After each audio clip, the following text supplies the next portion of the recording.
I'd like to welcome everybody to the Subcommittee on Oversight and Investigations, and we will come to order.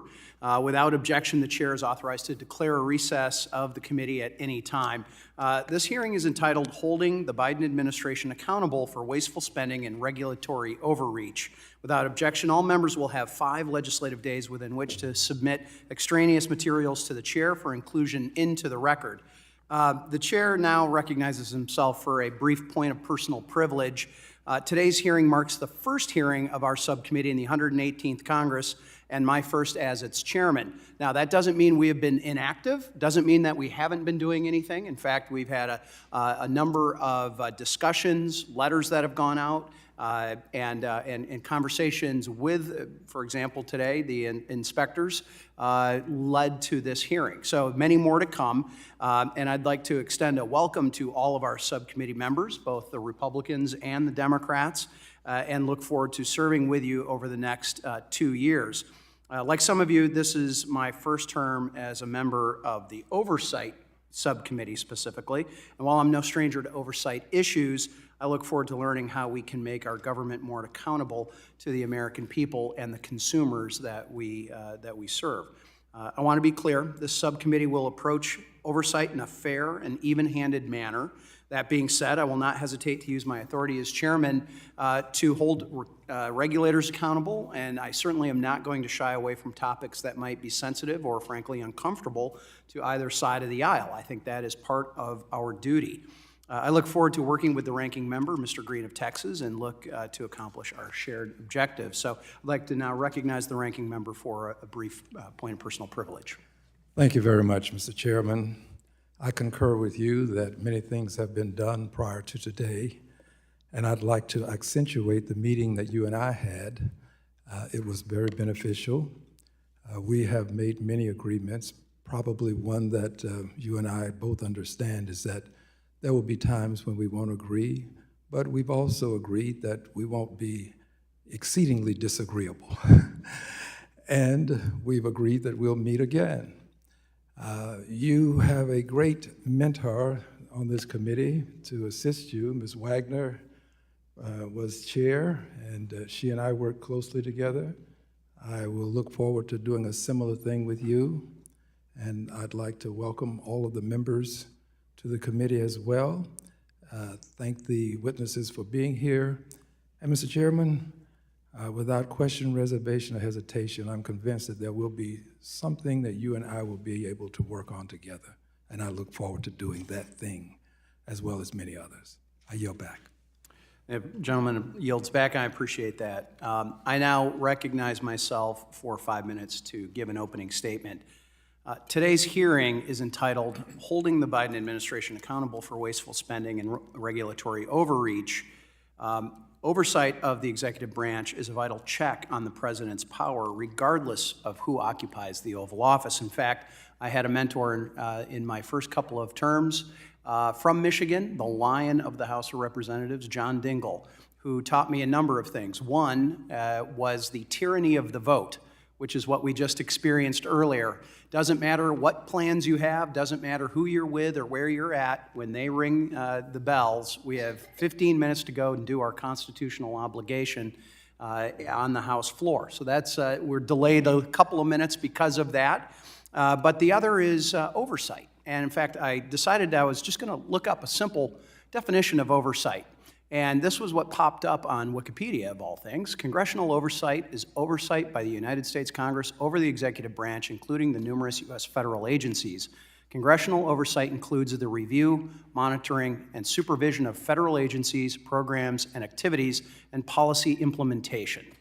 If it's good enough for Wikipedia, it should be good enough for us in this committee to know what our lane is here, and that is to make sure that we are holding those in the administration accountable. The inspectors general before us today represent 4 agencies who touch nearly every part of our financial system.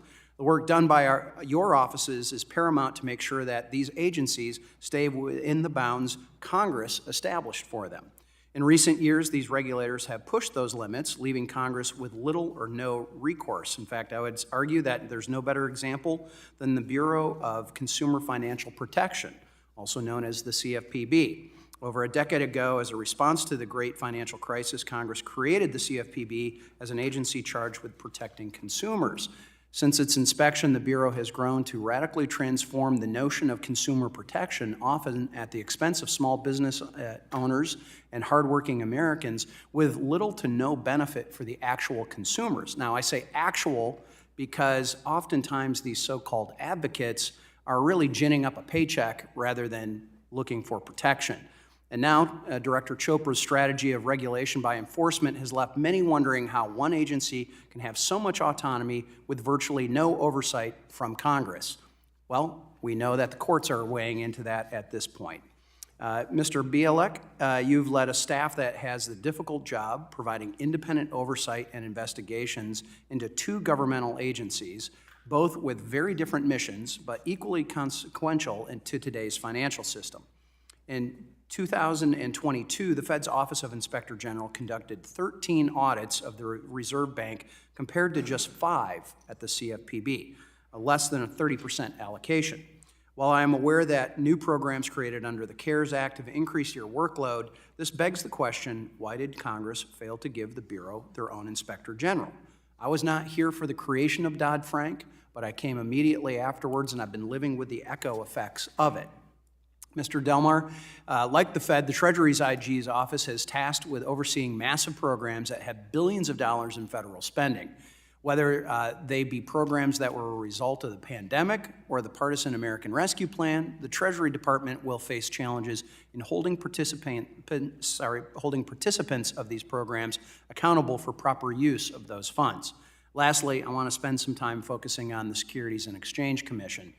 The SEC oversees $118 trillion in annual trading volume, 29,000 registered entities, 24 exchanges, 95 alternative trading systems, and depending on the day of the week, digital assets. Last year, the SEC proposed an unprecedented 34 rules, 34, with an additional 20 or so left on their most recent agenda. Mr. Sharek, Ms. Sharek, the IG report your office released last fall was frankly jaw-dropping. While the chair continues to push a rushed rulemaking agenda in his effort to rewrite nearly every aspect of securities law, the agency has failed to keep its own house in order. Furthermore, these efforts have been met with little question or inquiry from committee Democrats. Ranking Member Waters continues to defend Chair Gensler at every turn. Which makes the above statement so alarming is the lack of stability that the SEC's Inspector General's office has had.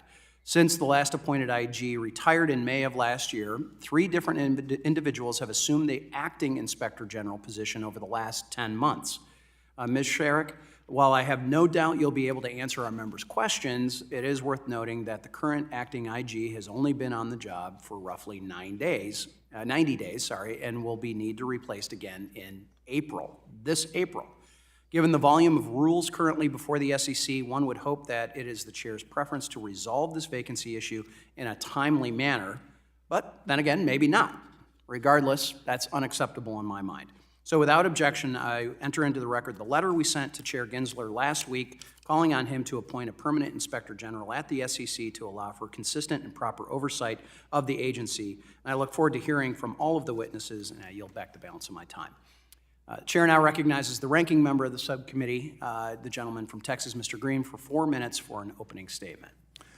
Thank you, Mr. Chairman.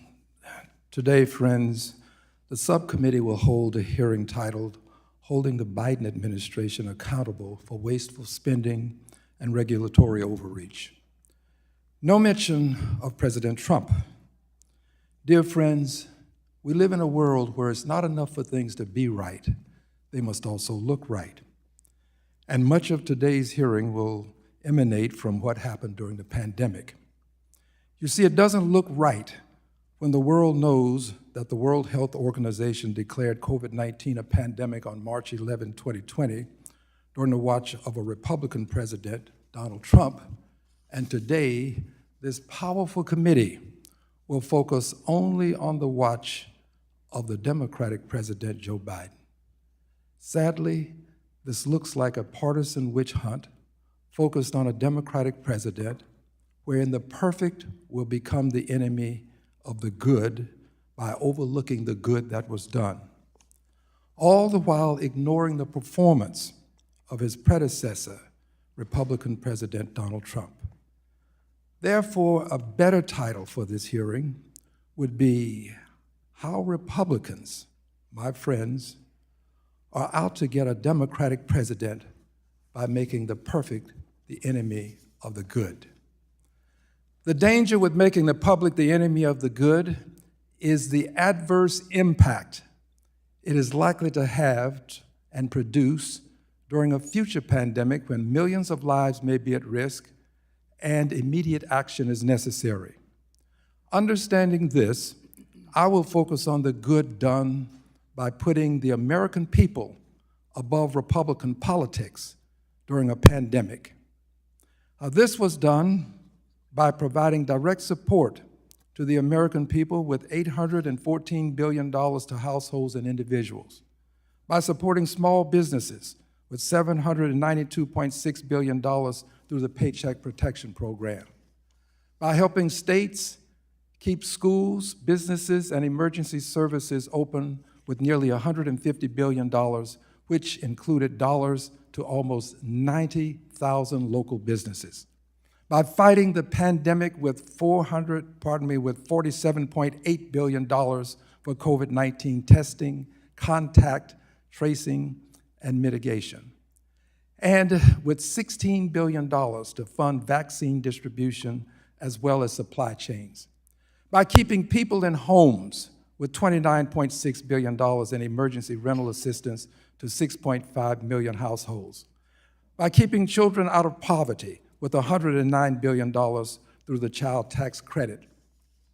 All of this was done because Democrats put the American people above Republican politics.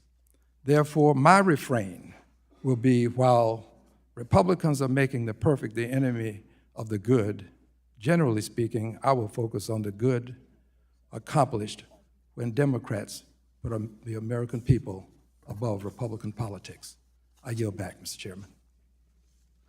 Gentleman yields back, and we are having a little clock issue up behind you. And there is one clock that is operating in front of me, but we're going to try and take a moment here to get that clock fixed so that the members themselves, when they are having their question time, have an accurate reading of how much time they have. So if you'll bear with us for just a moment.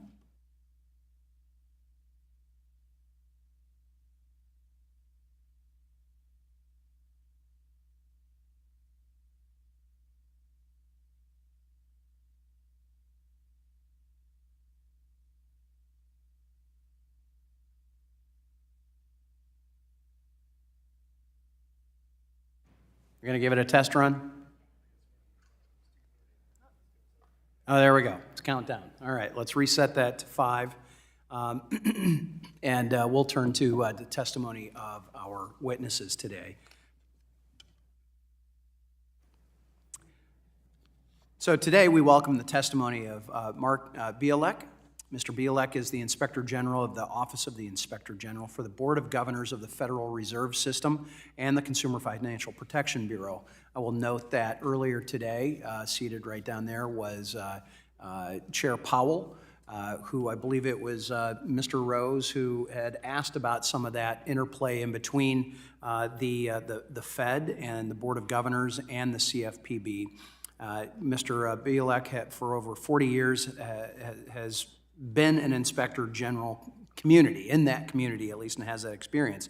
He previously served in numerous capacities at the U.S. Environmental Protection Agency, the Department of State, and the Department of Commerce, all in the Office of Inspector Generals. As the Board and CFPB IG, he serves as a member of the Pandemic Response Accountability Committee. Richard Delmar is the Acting Inspector General of the Department of Treasury, Office of Inspector General.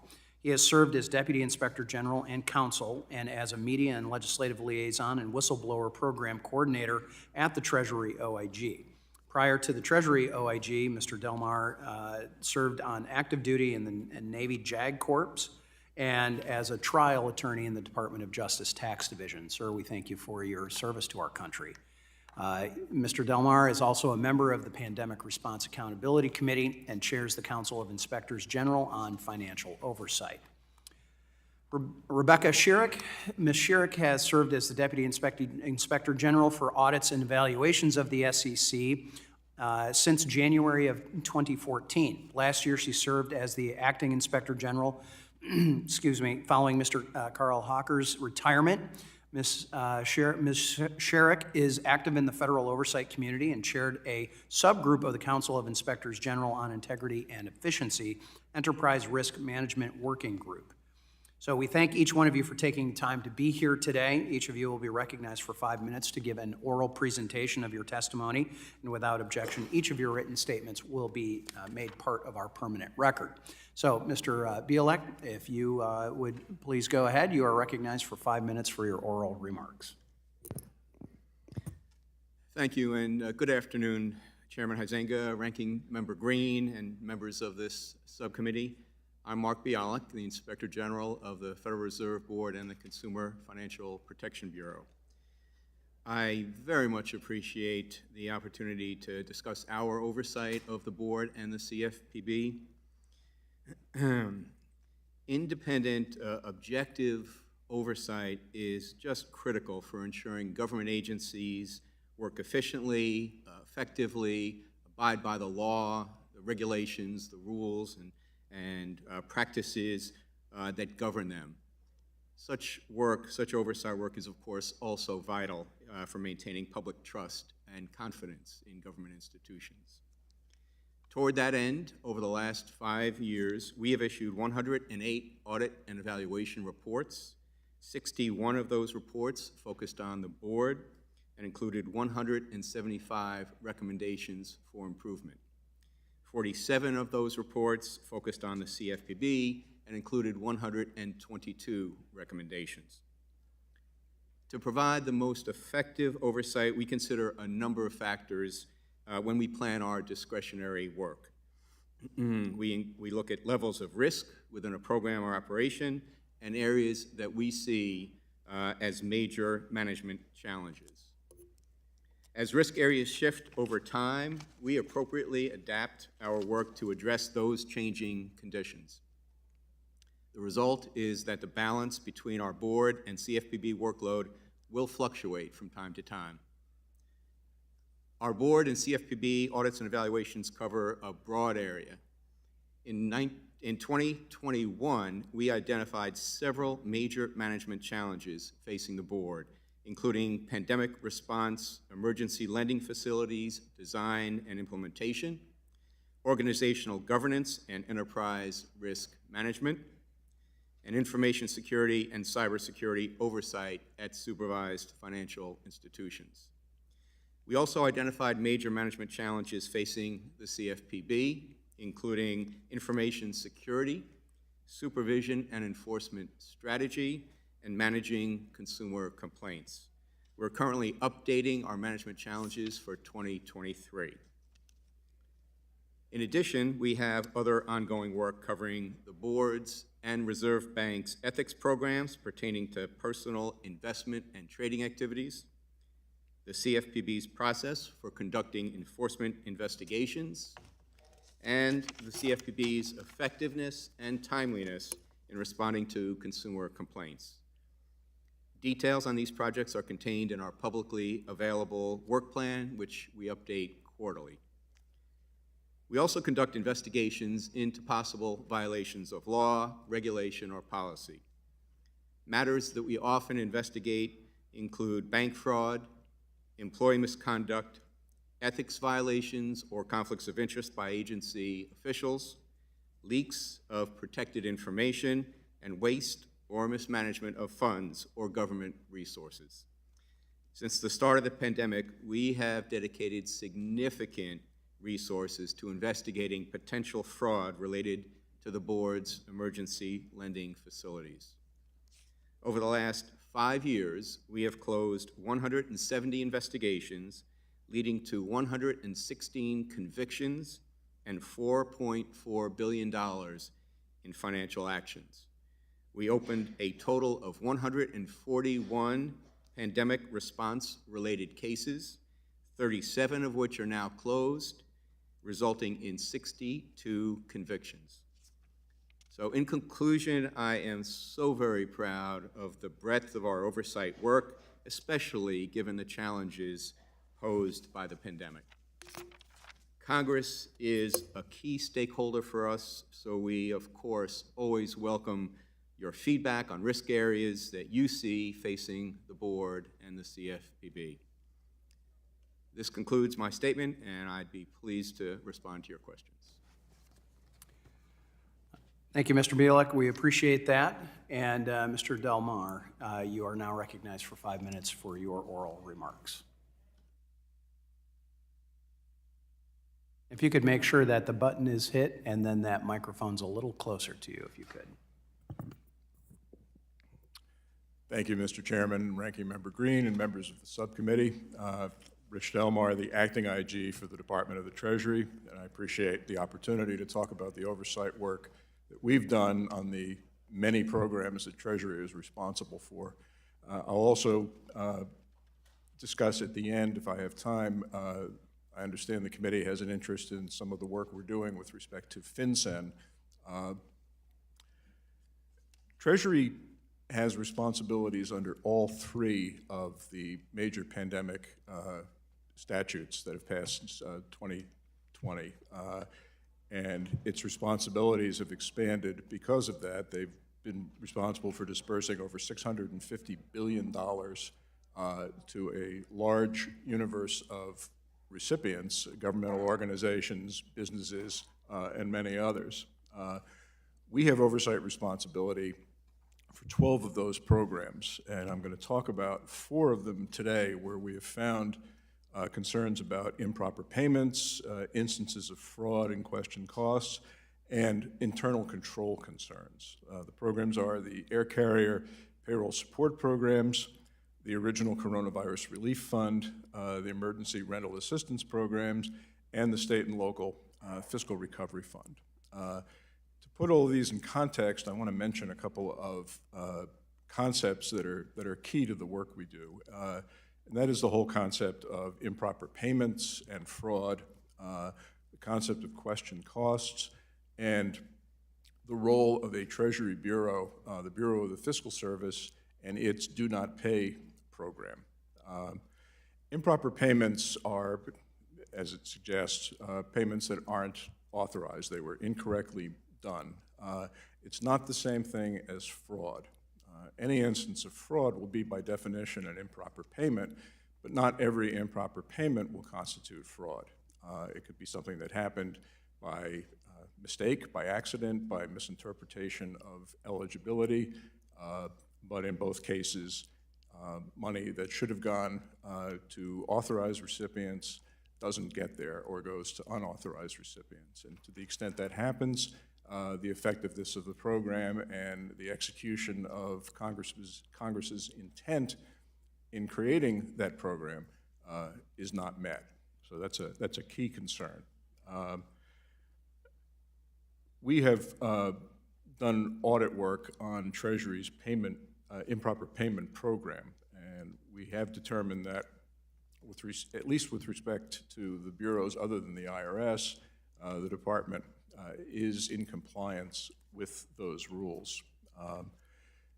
BFS's Do Not Pay program, it reduces the amount of improper payment because it's a forum by which people can find out if a recipient is entitled. It can be made more effective if it has greater access to all the relevant information. We've done some work on that.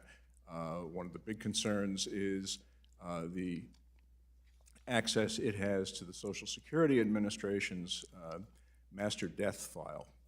And there have been some efforts to improve that. There was actually legislation that will go into effect later this year that will increase the availability of that Social Security information to the Do Not Pay program.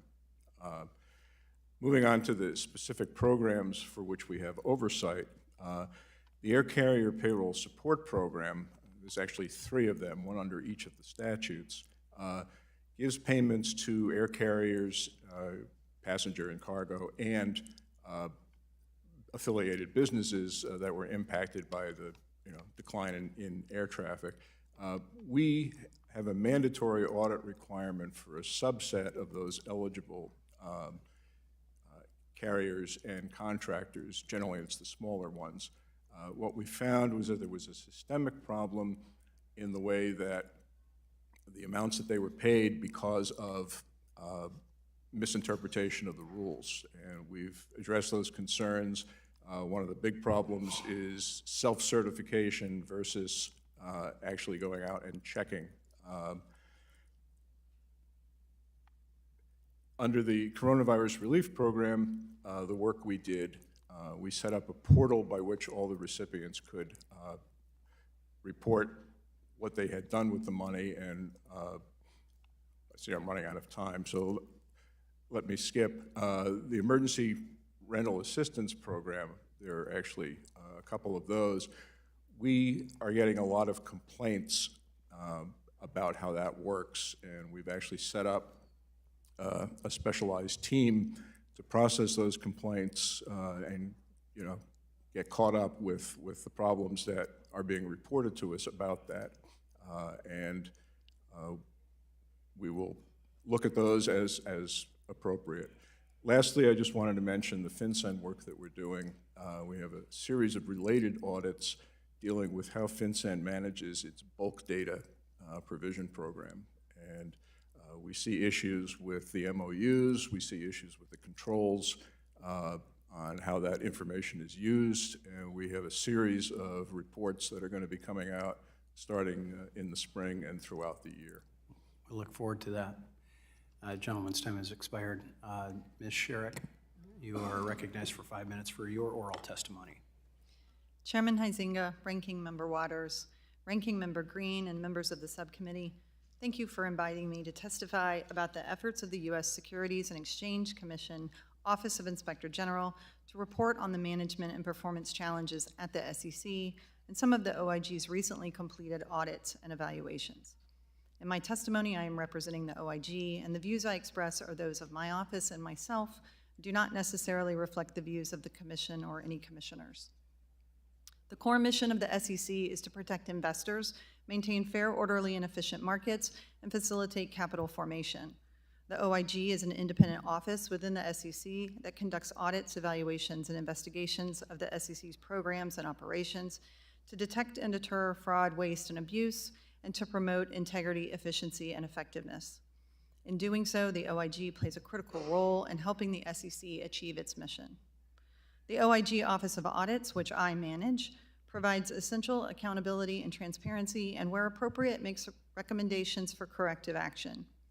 Since January 2021, the Office of Audits has issued 13 audit and evaluation reports that made 83 recommendations to SEC management, all of which were agreed to by management, and more than half of which are closed as of this date. Among other things, our recommendations have sought to aid the Division of Enforcement in improving communication of its capabilities and resources that may expedite investigations, help further increase efficiencies in the SEC's whistleblower program, improve strategic planning and performance management related to the SEC's investor education and outreach, and further strengthen the SEC's contract management, information security, investment advisor, investment company examination program, tips, complaints, and referrals program, and controls over hiring actions. The Reports Consolidation Act of 2000 requires OIGs to identify and report annually on the most serious management and performance challenges facing agencies. In deciding whether to identify an area as a challenge, the SEC OIG considers its significance in relation to the SEC's mission, its susceptibility to fraud, waste, and abuse, and the SEC's progress in addressing the challenge. We provide a draft of each year's report to SEC officials, and we consider all comments received when finalizing the report. Last October, we issued our latest report on management and performance challenges, and we identified 4 broad areas where the SEC faces challenges. The first area is meeting regulatory oversight responsibilities. In this section, our report described the challenges of managing resources while meeting the SEC's regulatory agenda, keeping pace with changing markets and innovations, and leveraging technology and analytics to meet mission requirements and respond to significant developments and trends.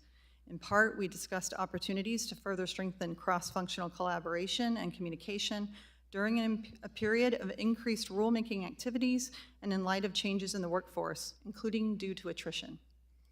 The second area, protecting SEC systems and data, noted opportunities to evaluate and address the underlying causes and impact of a material weakness related to insufficient user controls, strengthen the agency's cybersecurity posture, and continue to mature its information security program. Improving contract management is the next challenge noted in our report. As we described, a growing majority of the SEC's contract support by dollars obligated is concentrated in information technology services, and management of information technology acquisitions and operations is recognized as a high-risk area across the executive branch. Additionally, as in prior years, we reported on the SEC's use of time and material contracts, noting that such contracts are considered riskier than fixed-price contracts because contractors bill the government by the hour and therefore may lack incentives for cost control. The final challenge discussed in our report is ensuring human capital management. In this section, we provide data that demonstrates recent increases in attrition. We also discussed uncertainties that exist surrounding the plans for return to office and the potential for expanded telework, as well as an audit we completed that identified opportunities to further strengthen controls over the SEC's hiring actions. In conclusion, the SEC OIG remains committed to examining important aspects of the SEC's programs and operations. For example, we're currently assessing controls over public comments submitted online and agency actions taken in response to a technological error in the public comment process that was disclosed last year. We look forward to continuing our cooperative working relationship with SEC management and this subcommittee. Thank you for the subcommittee's support for our mission and for the opportunity to testify. I would be pleased to answer any questions you have.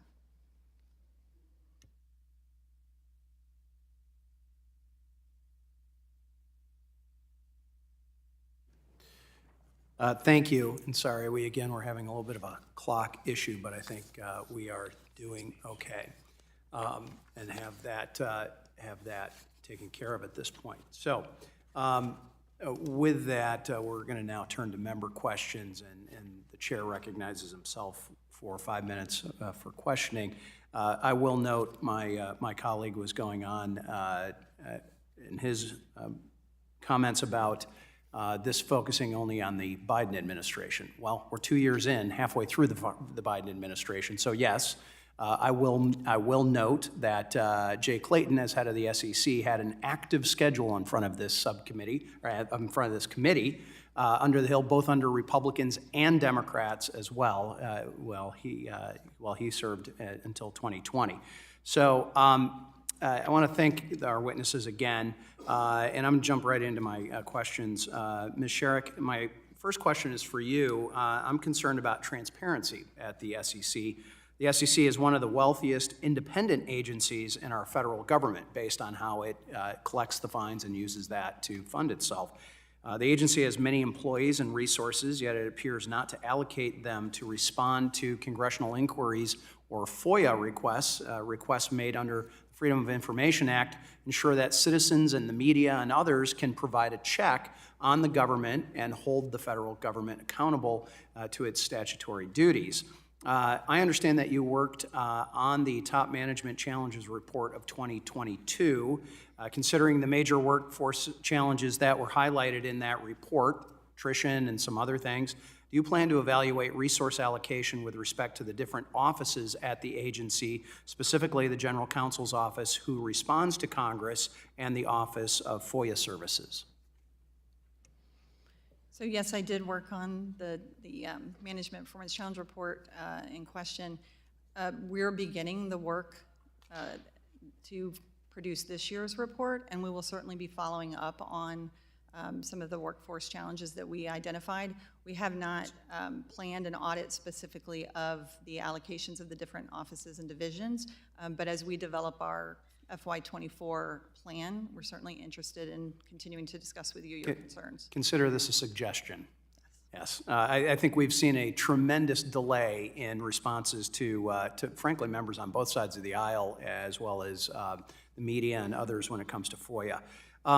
So as you know, the committee initiated an investigation into FDX under the leadership of, at the time, Chair Waters. That has been continued with Chair McHenry. We also formally requested an investigation from your office. Will your office commit to investigating the SEC's role and involvement with FTX? I'm aware of the letter in question and have participated in some preliminary conversations amongst our leadership team. I've not been involved in all of those discussions in my role as the head of the Office of Audit. I think any questions about what our office may or may not do would probably be best addressed to our acting Inspector General. At a different time? Well, I'm sure our office can reach out to you and your staff and provide. I'm not prepared in my role as the head of the Office of Audit to speak for our acting Inspector General. Okay. Next question is for you, Mr. Delmar. Standing up the emergency rental assistance program was particularly challenging, no doubt. Complaints about those programs are not new and continue to come through as ERA 2 funds continue through 2027. Mr. Delmar, is it true that your office has received thousands of pandemic-related complaints through your hotline, with most of them related to the ERA? Yes, sir. We have on the order of over 2,000 at this point. It grows by the day, and that's why we've set up the cross-functional team to specifically work on processing those. All right. And why is that? Why do you speculate? What are you hearing from folks as they're registering these complaints? I think it's probably fair to say that it's more of a retail distribution operation. There's just more opportunities for people to see either real or perceived inequities, or people getting the funds that, for whatever reason, shouldn't. Right. And what we have to do is isolate those things, and if it's something that we can look at, we will. If it's something that somebody else ought to be looking at, we will do our best to refer it where it should go. Mr. Bialek, I've got just a few moments here left. You oversee a very busy CFPB. In the board's OIG work plan, there is a plan to, quote, review the board's approach to climate risk supervision at financial institutions within the first quarter of 2023. My concern is that the Fed may be acting outside of the supervisory role when it comes to climate policies. Can you tell me more about the goal of this review, as well as the status of the review, and what board activity has encouraged your office to add this to your, what board activity has encouraged your office to add this to your work plan? And I'm going to let you answer very quickly, and then I'm going to have a couple of other questions written to you as well. Certainly. So we do have a team looking at climate risk issues in the supervision arena. They are going to be drafting a white paper that will be setting forth the activities of the board as it looks at establishing and implementing a climate risk activity and initiative. We're going to compare that to other agencies and departments and central banks to see and check their missions and their authorities to see how that compares to the board's efforts, maybe have some best practices laid out, so we can put the pieces of the puzzle together as the board continues to pursue this matter. We are going to give my time has expired, so we're going to have to continue this, and maybe one of my colleagues can pick that up. Okay. So I appreciate that. At the request of the ranking member and of the subcommittee and the full committee, we are going to go to the gentleman from Nevada, Mr. Horsford, for the first question. Thank you very much, Mr. Chairman, and to the ranking member for holding this necessary hearing. And thank you to our inspector generals who are here today for appearing before the subcommittee.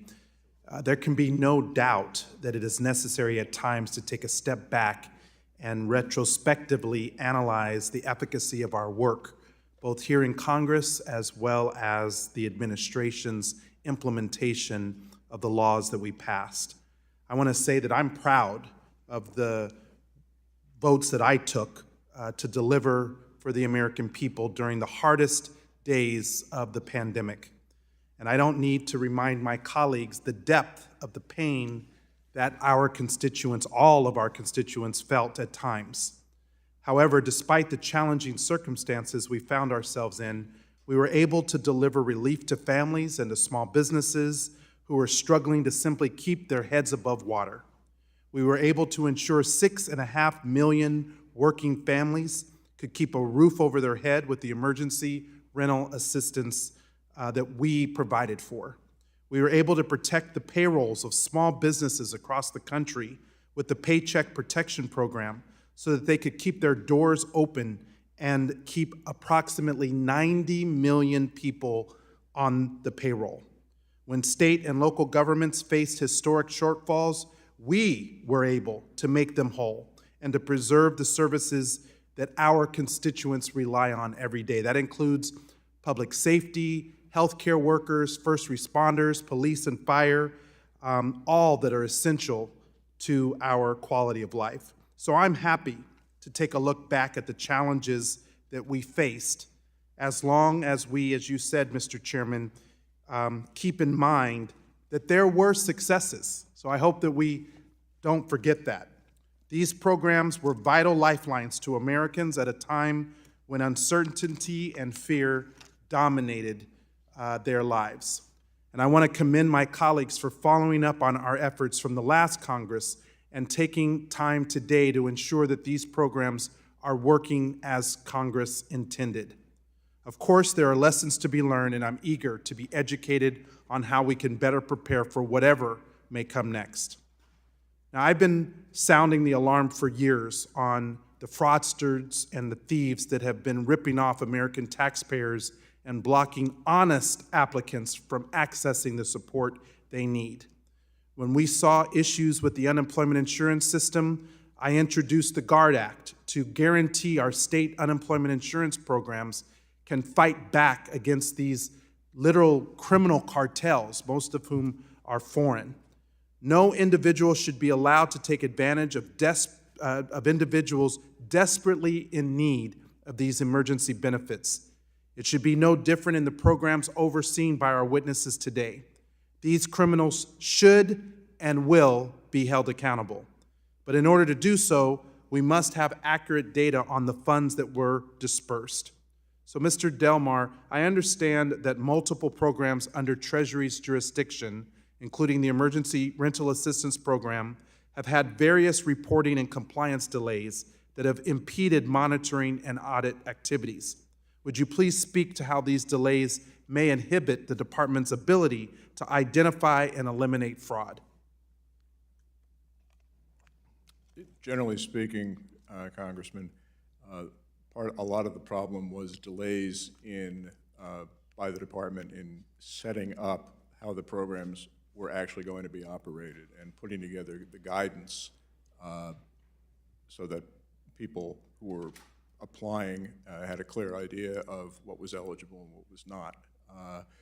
The combination of delays in standing up the program, having the guidance, and being able to get the reports input just means that you have less of a thorough view of what's going on. And anytime there's a lack of guidance, the opportunities for ineligibles to get benefited increases. Okay. I'm going to follow up with this last question. I'd like to ask you to respond in writing, but I'm concerned about the implementation of the community development financial institutions and the minority depository institutions and the funds that we need to ensure are getting to the marginalized and underserved communities. So if you would please respond in writing to the question that I will submit for the record. And with that, I yield back. Gentleman yields back. With that, we are going to go to the gentlewoman from Missouri, the former chair of this subcommittee and ranking member as well, Ms. Wagner, and who is also the chair of the Subcommittee on Capital Markets. She is now recognized for 5 minutes. I thank you, Chairman Huizenga. Ms. Sharek, the SEC Inspector General's report on the SEC's management and performance challenges from last October. I know you were the first IG and you worked on this particular report. I think it was released under a second IG, but I know that this was you were working on it as you were the first one appointed as acting. So it highlights the concerns of many managers across the SEC about increased risks specifically and difficulties managing mission-related work. The report is very clear that these concerns are driven by the, quote, increase in the SEC's rulemaking activities that are being rushed with shortened timelines during the drafting process. These are directly from the report, and shortened public comment periods. The Inspector General is not only the only one urging the SEC to slow down. Last April, several members of this subcommittee joined a group of 47 bipartisan members in a letter to Chair Gensler asking for longer comment periods, particularly for significant rulemakings. And in September, 12 Democratic senators sent a similar letter. Yet, since the IG report was released, the SEC has not, underscore not, reduced its quantity or slowed down its speed of rulemaking. By the end of 2022, the SEC had introduced 34 new rule proposals, an increase of 143% compared to the annual average over the preceding 5 years of 14. The October released report made it clear that the volume and pace of rulemaking under Chair Gensler are threatening what the Inspector General exists to promote. And I quote, this is what what you worked on and helped draft put out here.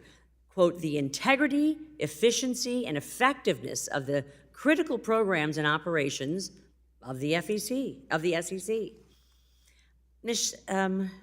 Sharek, what, with such short comment periods, are managers concerned that the Commission is not getting the data they need from all stakeholders? Some of the folks that we met with in some of the rulemaking divisions did express that there may be some increased risk there, and we felt, given the role that individuals that we met with and their experience, that it warranted inclusion in the major management and performance challenges.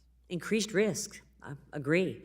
What other tools does the Inspector General have to address the management problems stemming from the SEC's regulatory agenda?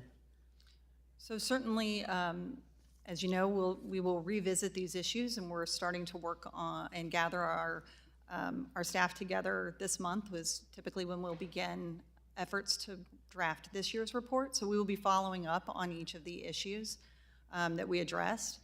Certainly we have audits and evaluations that my office performs, and then investigations from the Office of Investigations as well.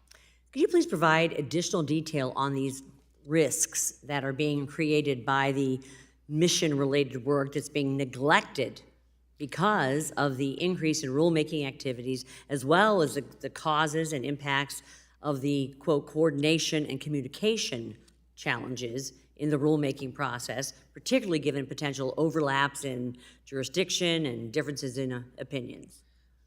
I don't have any specific risks to any specific activity that I can offer to you. The conversations that we had with knowledgeable individuals were broad. They broadly described, as you mentioned, the volume and the urgency.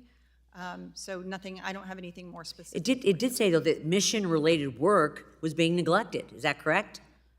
I don't know that we use the word neglected. Yes, you said mission-related work that was causing risks. So generally, as I said, we did not have any specific details that were provided to us. Do you anticipate that the IG will be following up on these issues, given that they impact the Commission's ability to meet its mission, including protecting investors?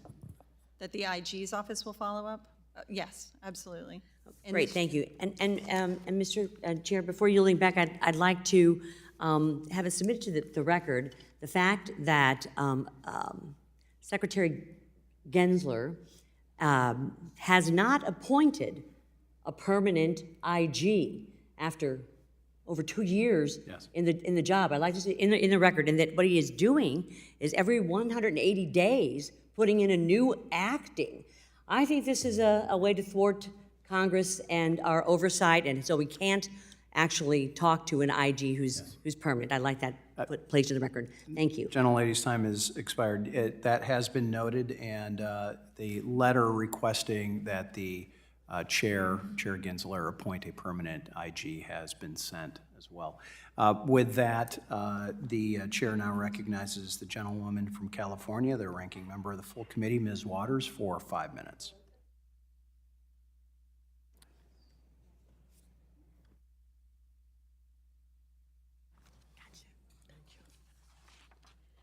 Thank you very much. I have been trying to quickly understand the role and responsibility of all of the Inspector Generals relative to the CARES Act and the American Rescue Plan. I want to know if you were involved at all with the Defense Production Act, any of you, in planning or in management concerns?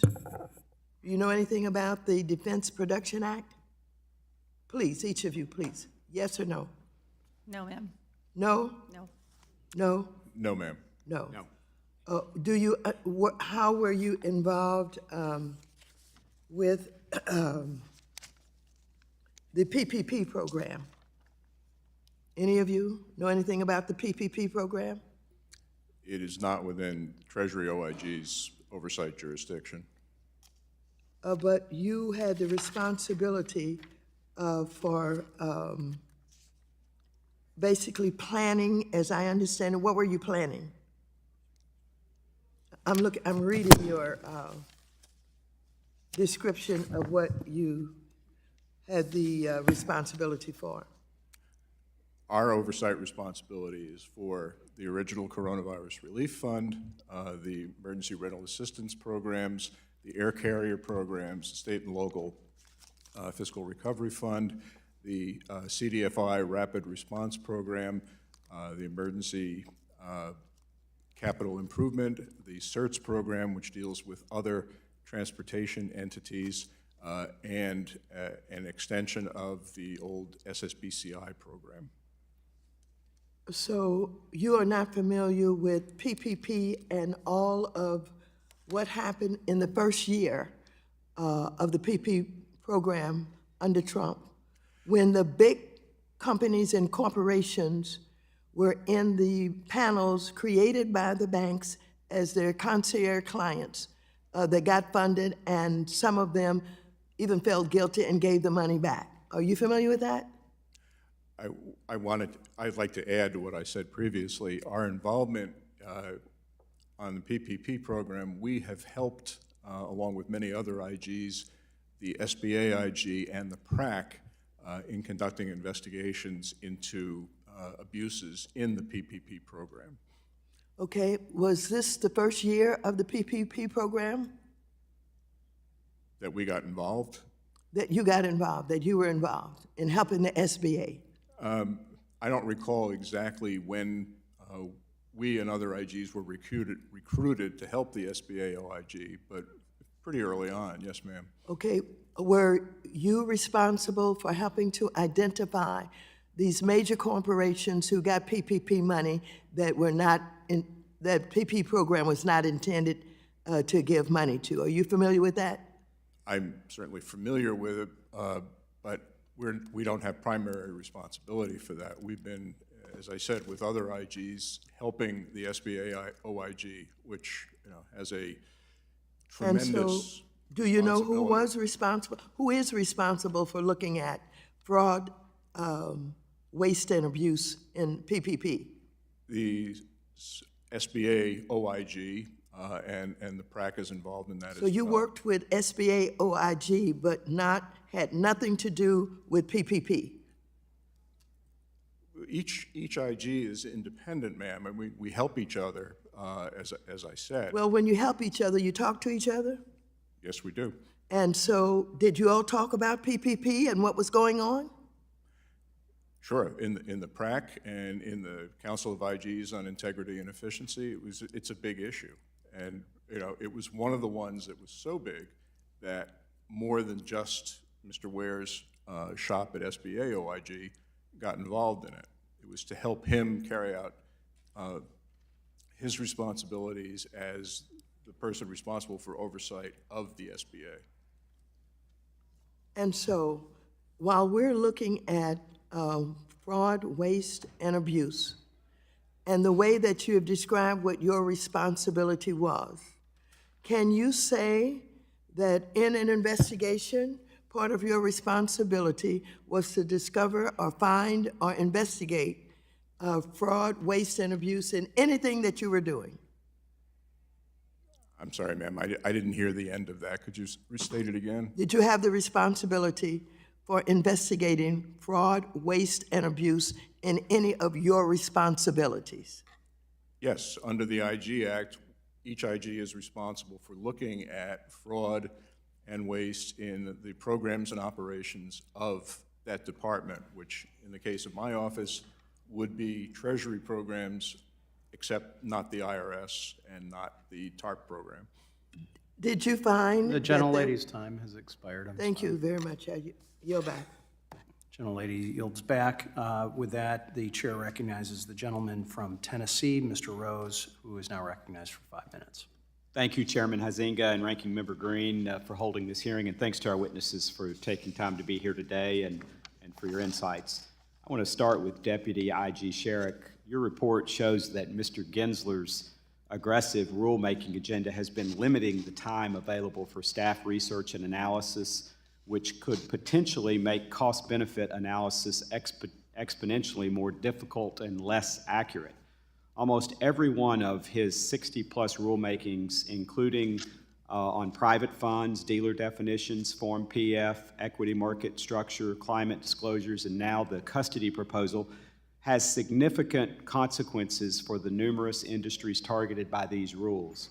So, Deputy IG Sharek, is it true that the report found that each of the major rulemaking divisions at the Commission has stated that they do not have enough time to properly write all of these rules? No, I cannot support that statement. We certainly collected information that there is a challenge, an ongoing challenge, again, related to the folks that we met with who shared that in certain cases, the volume and the urgency of the rulemaking activity is presenting a challenge. We do not have evidence to show at this date that any one of the rulemaking activities, we didn't speak to them about specific rules or the substance of specific rules.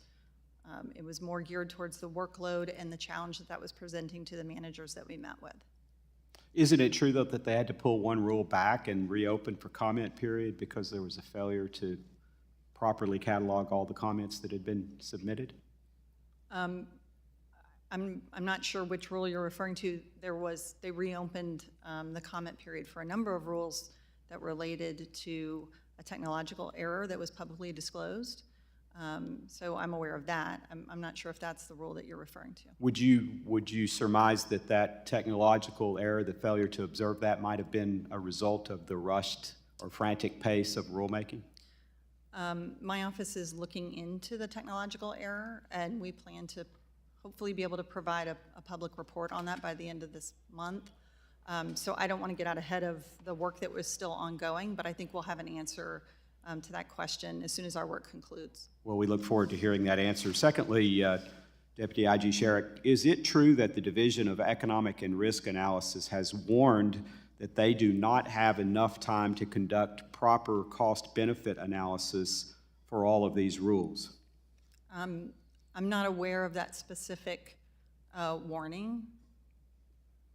Has the agency shown any attempt or awareness with regard to perhaps slowing down or reassessing the process based on the IG's recommendations? In other words, do they seem to be listening to the report that you've put forward?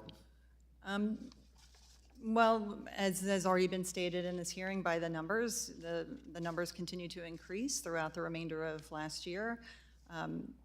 We will certainly continue engaging with the agency to determine what they may have done with respect to our management performance challenge. Unlike an audit report where we have an actionable recommendation that we ask them to respond to and then we assess their performance, This report was informational to them to take for the action deemed necessary. So again, we'll be continuing to follow up to see exactly what they may have done.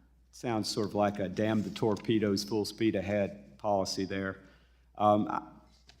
IG Bialek, I asked earlier this morning Chairman Powell about the Fed's oversight of the CFPB's budget request, and he told me that you would have the answer. So I hope that you have the answer, or I guess I will have to go back to him. So the question, IG Bialek, is, does the Federal Reserve Board perform any due diligence of the CFPB's claims about its budget, or any verification of the budget requests and whether they comply with statute? Well, Congressman, we conducted a review actually based on a request from Congressman Barr back in 2019, I believe it was. We issued a report in 2019 where we looked at exactly what the legal responsibilities were of the board and the Bureau when it comes to processing requests from the Bureau, CFPB, for their quarterly budget.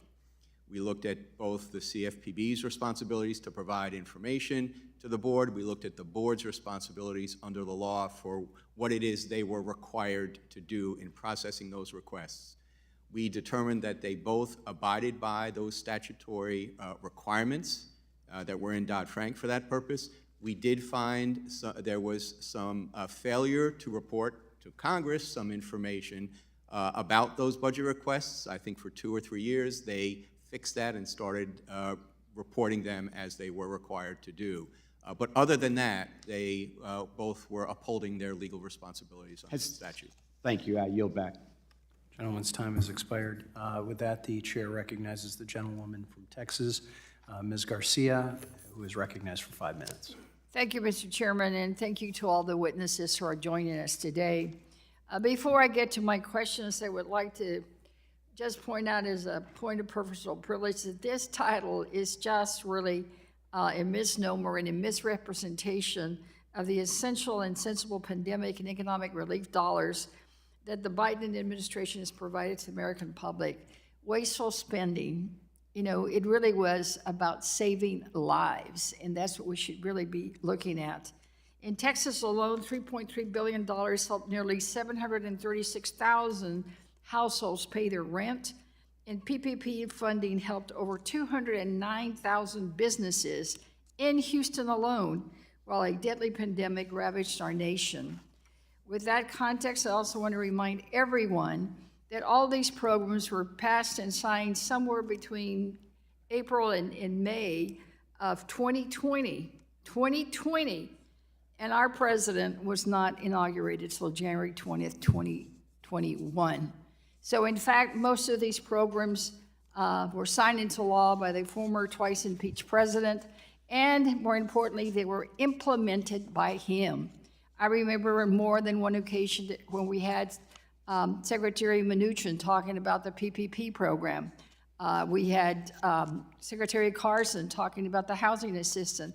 So this whole misnomer, misinformation that it's all President Biden and all his fault, frankly, is just what we would call in Texas, well, I better shouldn't say that word, I'll just say bunk. It's just bunk. So Mr. Delmar, I'm gonna start with you. I'm just trying, frankly, sir, to get my head around what is it you really do?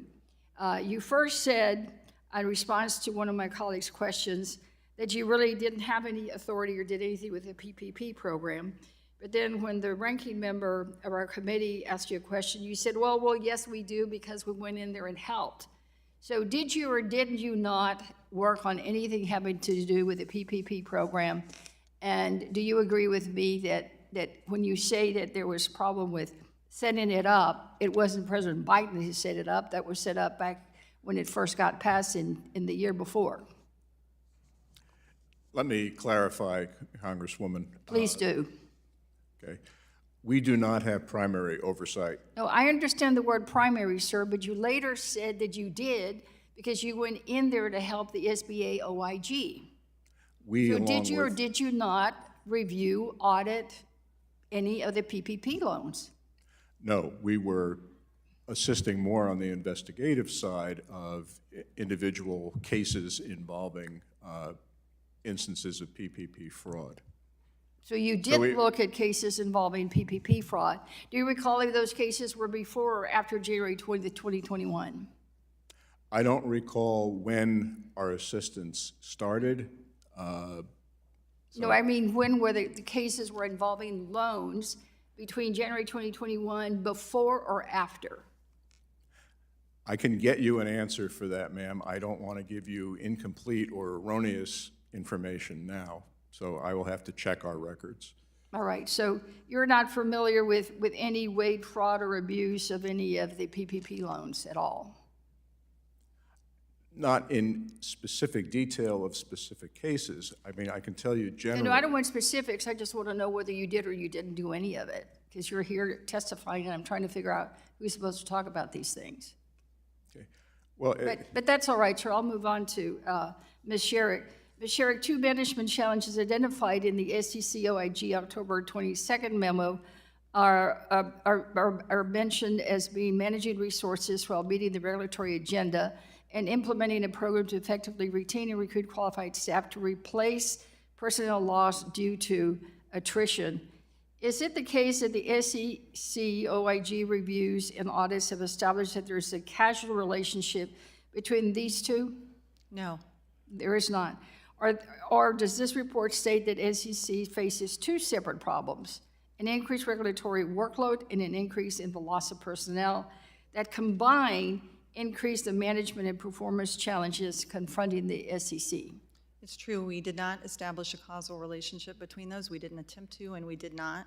Our view, as expressed in our report, is that there were 2 things occurring at the same time. There may be a relationship. We didn't look at that. We will review that in FY23 or in our FY23 work.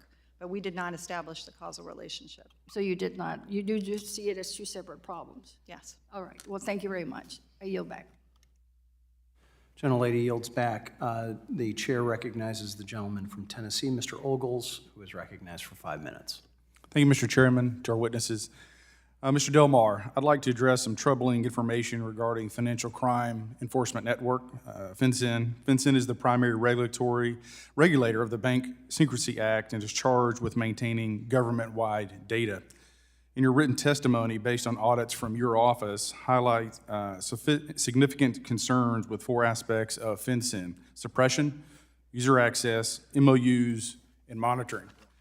Regarding suppression processes, are the processes being used by FinCEN sufficient to protect data? Not completely, sir. It's with many other situations, there isn't the regime of internal controls and follow-up that would be ideal. And that's, as I said, one of our reports, which will be issued later this year, will address the specifics of that. Yes, sir. And then I would request, we don't have enough time to go into the details, but any recommendations that you or our other witnesses might have to improve suppression processes, if you could submit those to the committee, I think that would be ideal. Mr. Chairman, I do believe you had a couple of additional questions, so I yield to you the balance of my time, sir. Thank you. I appreciate that. And Mr. Bialek, at the very end of my questioning, you were starting to say something. We were kind of on a roll about the Fed's pilot climate analysis program. Does your office intend to review the nature of this?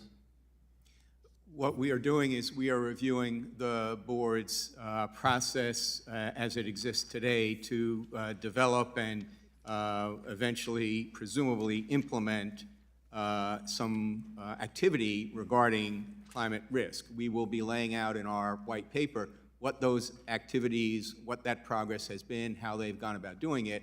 And I think I was mentioning that we are going to be doing some benchmarking with other departments and agencies and central banks and comparing what others have done in the space to what the board has done and make any kind of key considerations available to the board as they continue to pursue this. I don't want to prejudge or predetermine the outcome of that white paper because it is in process right now. But that's the game plan, and I will say we decided to do this white paper because obviously this is a hot-button, controversial topic. We thought we were uniquely positioned to be able to kind of lay out the status of it, put the pieces of the puzzle together to explain to the public, it will be a public report, what has been going on and what the game plan is. And then also position ourselves to possibly do some further work, audit or evaluation work in this space, depending on how that program evolves. Okay. Very quickly in this remaining time, because I need to get to Ms. Sharek as well. You're aware of the ongoing current case pending before the Supreme Court regarding the funding mechanisms for the CFPB. I noticed in your most recent inspector report on management challenges that they're even looking into the potential impact on the court's decision as to the constitutionality, and they aren't even subject to the lawsuit that the Fed. Is your office looking into this as well, and if so, what steps have you gone to take the process of review? Because the matter is going to be presented and will be pending before the Supreme Court, we have not gone ahead and done any assessment of the potential impact of a decision from the Supreme Court on the Bureau's, the CFPB's funding, because it depends a lot on the rationale, obviously which way they decide, but also on the rationale for any decision. Once we have that, we'll be in a better position to make that assessment. All right, might want to start thinking about it. All right, Ms. Sharek, last week we learned that SEC employees will officially return to the office at the end of the month. According to reports, they'll be required to be in the office 2 days per pay period. That's twice a month is the pay period, so basically an average of 1 day a week. We also know that the SEC plans to move into a new 1.2 million square foot headquarters in Washington, D.C., which can accommodate 4,500 employees at one time. Given these new developments, will your office be reviewing the SEC's lease agreement as part of your audit plan? We will certainly take that into consideration. We did not have that on our plan, but I take your point. It would seem having a background in real estate and construction, that is very valuable real estate in downtown DC, and there's going to be a pretty penny paid. And if we aren't even filling that with the employees, that's a problem. So gentleman's time is expired, and so he yields back. The gentlewoman from Georgia, Ms. Williams, is now recognized for 5 minutes. Thank you, Mr. Chairman, and thank you to all of the witnesses who are here with us today. The programs that the institutions represented here today oversee, audit, and investigate supported Americans in every congressional district, including people of color, working families, and many minority business owners during the pandemic. Congressional Democrats, putting people over politics, created these life-saving programs that were critical to uplifting communities and supporting the most marginalized. As we continue to move towards a strong recovery, we need to keep a watchful eye on these programs to make sure that they're supporting the people that they were intended to support.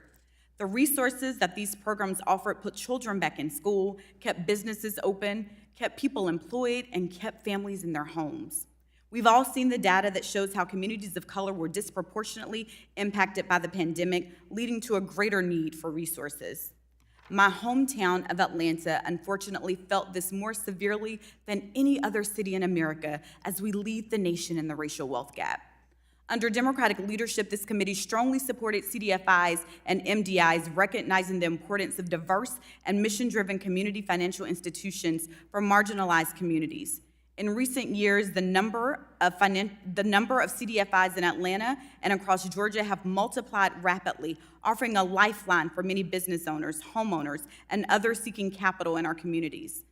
But we've heard concerns that some firms were receiving certifications, but were not truly focused on providing financial access to underserved communities. In response, the CDFI Fund took steps to overhaul its certification process.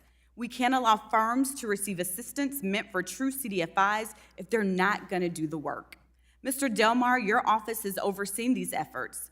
What are your office's plans to examine CDFI and MDI programs that are intended to strengthen these institutions and ensure funds are going to underserved communities, including communities of color, that traditional financial institutions often ignore?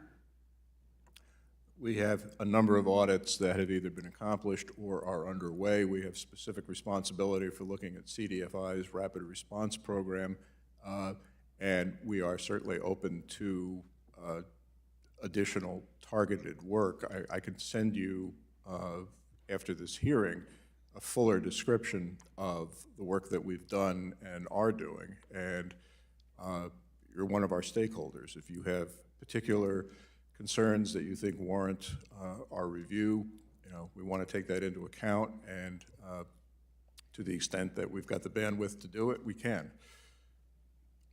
Thank you, Mr. Delmar. Also, your office oversees the State Small Business Credit Initiative, which Congress renewed and expanded in the American Jobs Recovery Act in 2020. This committee sought to ensure that the sole proprietors and other small businesses had access to the technical assistance they needed to apply for SSBCI and other forms of loans and investments, allowing them to use that financing to grow their businesses. Georgia uses SSBCI funds to support 5 crucial programs for startups and other small businesses, but I'm concerned that this capital is not reaching the business owners that need it most. Mr. Delmar, how does your office plan to examine Treasury and the jurisdictions receiving funds to guarantee that SSBCI is administered consistent with congressional intent to ensure that the smallest and most underserved small businesses get the support and financing they need? And can you provide any insight on how states have worked to ensure that SSBCI financing reaches marginalized communities? As a baseline, certainly our oversight of any of these programs is to make sure that they're actually executing what Congress's intent was in the organic legislation. Again, as I said in response to your last question, if you'll give me the opportunity to pull together some information on what we've done and what we expect to be doing, and again, any input that you or any other member of the committee has on, specific concerns, we will take that into account. Thank you. I will look forward to that follow-up. Also, during the pandemic, the Fed stood up the Main Street Lending Program to provide support for mid-sized companies that may not have qualified for PPP loans. Even so, there is still demand for small businesses to get medium to longer-term financing once their PPP funds ran dry. As you may recall, Chairwoman Waters and others repeatedly asked the Fed to modify the qualifications to remove unnecessary barriers to access for small businesses. Mr. Bialek, what has your office found when looking at how much a similar program could be better designed to ensure smaller businesses have access to financing in future emergencies? And you might have to send me this in writing since I am out of time. I'd be happy to. Thank you so much. I yield back, Mr. Chairman. Thank you. The gentlelady's time has expired. The chair recognizes the gentleman from Pennsylvania, Mr. Muser, for 5 minutes. Thank you very much, Mr. Chairman. Thank you very much to our witnesses for being here. Ms. Sharek, as the Deputy Inspector General at the SEC, would the SEC enforce ESG mandates which require investment banks or banks to renege on their fiduciary responsibility to their investors? That's not an issue that my office has reviewed, so unfortunately, I cannot answer that question. Okay, can we follow up on it? Thank you. Yes. Also, Ms. Sharek, in the February 15th report from the Office of Audits about the timeliness of enforcement actions, the report found that timeliness had improved from 2016 to 2021. It is a little concerning related to SPACs because I'm hearing from many retail investors in the special purpose acquisition companies that they're very concerned with the length of time that their investments are being held in limbo because of prolonged SEC enforcement actions. It's being reported to me that the SEC either barely communicates or does not communicate at all about the status of this enforcement. Has your office conducted any audits related to the SEC's treatment of SPACs? No, we have not. Okay. Is that something we can provide you information on, and perhaps you could? Yes, we'd be happy to discuss your concerns with you. All right, great. And it does, information, again, I'm receiving that the approval process, the SEC have taken quite a bit longer than the average case, and in many cases, the SEC deals with many high-profile deals, which we hear about, including those that may have a political partisanness to them and are somewhat subjective and or controversial. Are you aware of any unusually lengthy applications under the review and communications that are currently pending before the SEC? No, I don't have information on those issues. I see. Okay.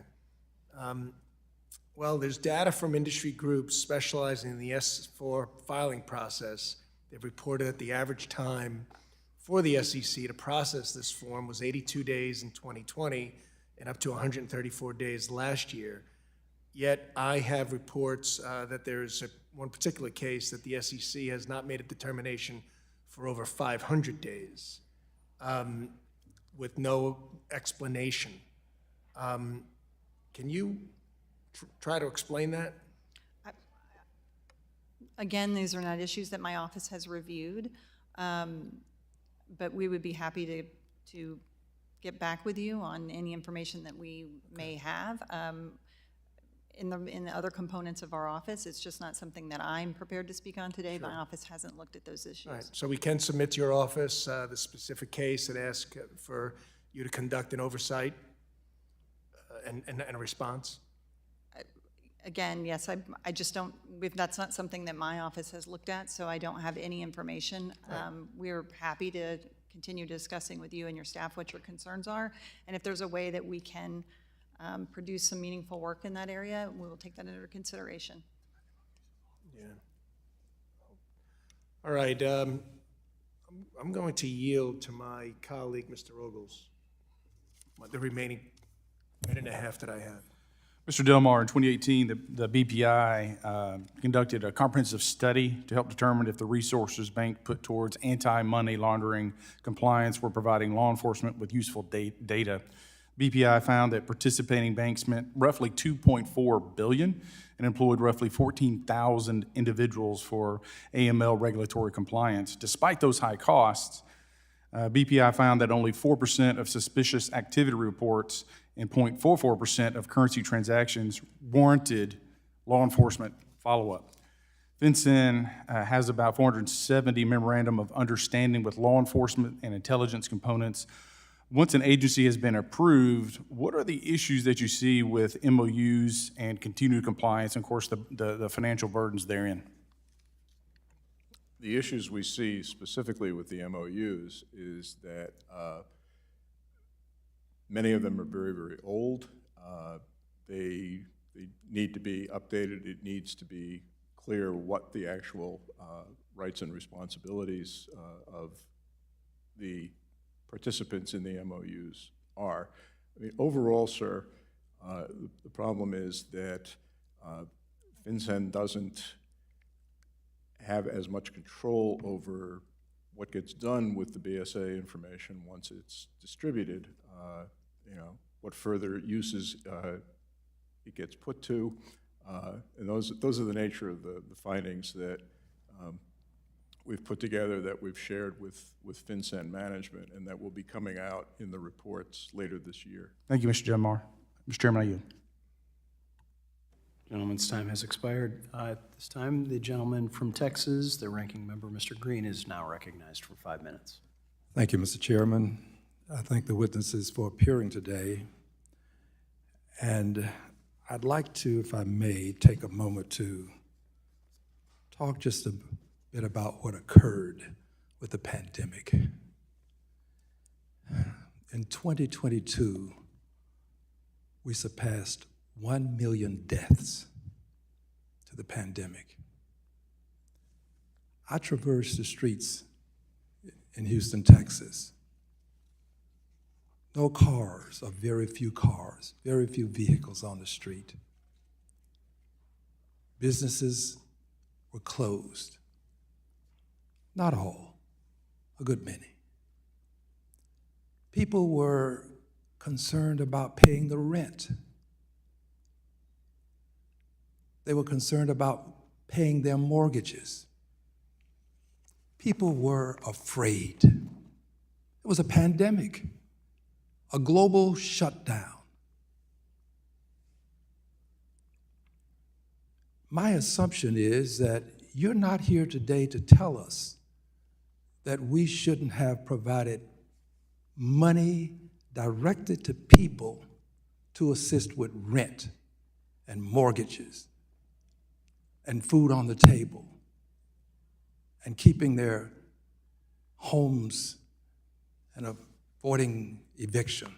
You're not here to tell us that we shouldn't have done that, are you? If you are here to tell us this, raise your hand. Let the record reflect that no hands are up. You're not here to tell us that we shouldn't have spent some $792.6 billion to support small businesses, are you? If so, raise your hand. Let the record reflect that no one has raised a hand. And surely you're not here to tell us that we should have spent the $29.6 billion in emergency rental assistance, assisting 6.5 million households, keeping people in their homes, roof over their heads. You're not here to tell us that we shouldn't have done that, are you? My suspicion is that the pandemic was something that we had to fight by spending money. I say my suspicion. It's a fact we did. We spent $47.8 billion testing, performing contact tracing and mitigation. You're not here to tell us that that was a bad idea, are you? If so, raise your hand. Let the record reflect that no one has raised a hand. Here's my point. I'm not going to allow the perfect to become the enemy of the good. There were many good things done, many good things. And many of us have been criticized as Democrats for doing these good things to protect the American people when we had a global pandemic.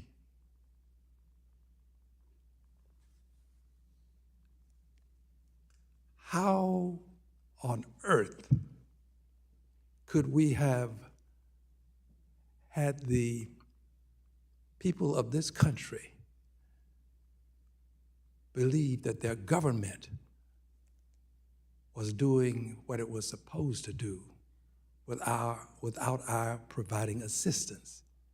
People expect the government to step in and be of assistance when they can't work because we told them not to go to work,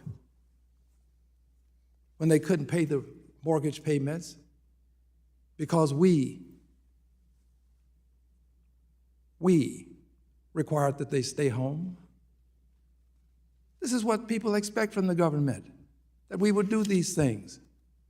So I am exceedingly proud of the way my Democratic colleagues and I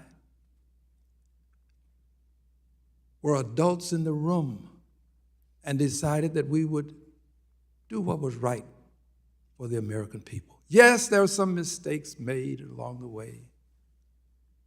But if you're going to talk about mistakes made along the way and you're going to develop best practices, you ought to look at the entirety of the picture and all of the mistakes if you're going to have best practices. And that's what we should look for here in Congress. So I thank you for appearing, and I yield back the balance of my time. Gentleman yields back.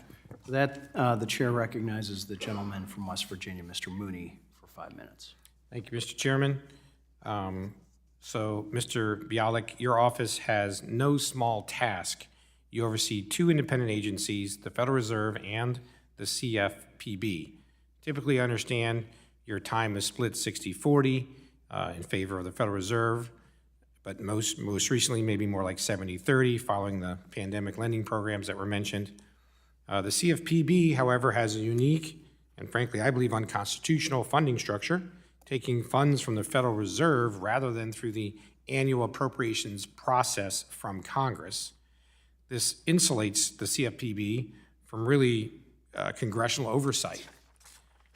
In fiscal year 2022, the CFPB requested $642 million from the Federal Reserve for operating expenses, a record high, yet the CFPB's unobligated funds or leftover funds have only increased over the past several years, more than doubling from 2018, now at $128 million. In fact, the only time the CFPB spent down any of its unobligated funds was under Acting Director Mick Mulvaney, who wisely decided to use those funds instead of requesting more when it was not needed. So, Mr. Bialek, can you explain why the CFPB keeps requesting record transfers from the Federal Reserve while the amount of leftover funds continues to grow?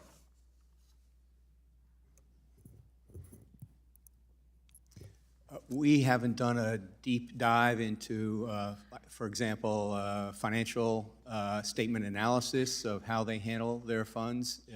If there are certainly some concerns about them having violated any statutory provision or a regulation, that's something we would be interested in hearing about, and we would follow up on. Okay, well, thank you. I would encourage you to look into that, not let this turn into some kind of a slush fund or a witch hunt organization under Director Chopra. And let's frankly hope the Supreme Court does the right thing by concluding their funding structure is unconstitutional. We can bring real accountability through Congress to that bureau as well. But Mr. Bialek, 20 agencies with similar or smaller operating budgets than the CFPB have a dedicated inspector general for each agency, not shared with other agencies. So how would you, I'd like some insurance. How are you ensuring that the CFPB has proper oversight?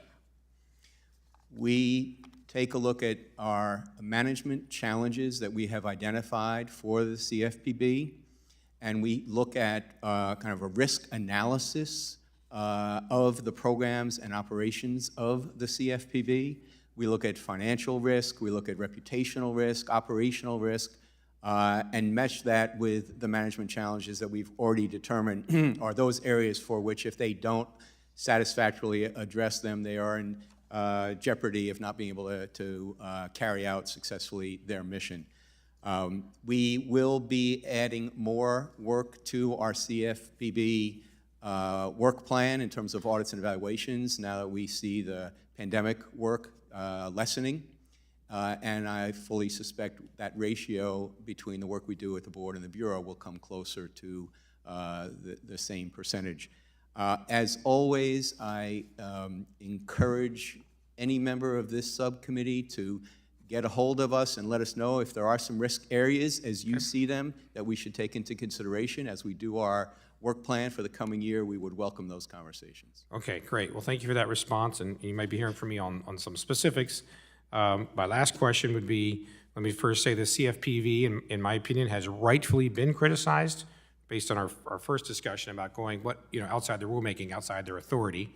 They've rightfully been criticized for regulating through press releases, blog posts, and changes to its examination manual, the latter clearly violating the CFPB's statutory authority and notice and comment requirements for rulemaking.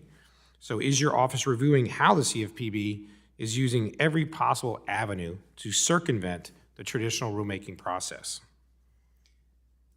Congressman, the IG community is prohibited from delving into or weighing into policy disputes, policy differences of view. If we do engage in that, it throws up a roadblock in terms of our ability to be viewed as objective in going in and auditing or evaluating the programs and operations which evolve from that policy. So we have to make a distinction between what are policy-based issues, versus what are fraud, waste, abuse, illegality in terms of how an agency is conducting itself. So that would be kind of my kind of high-level answer to your question. Also some of those policy issues I think you're alluding to are matters that are in litigation, and that's another area that IGs are mindful not to wade into. We're not judges or juries in terms of interpreting the law.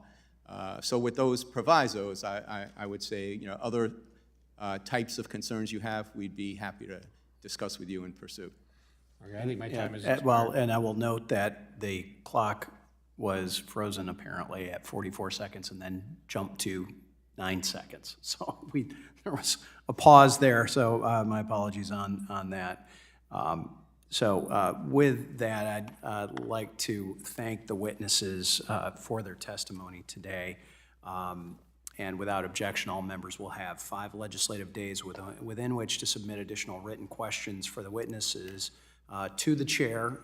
We will then pass those along to you, and we request that you respond to those as promptly as possible. And with that, I appreciate the participation from all my colleagues. Certainly, we appreciate the participation of our witnesses. And with that, this hearing is adjourned.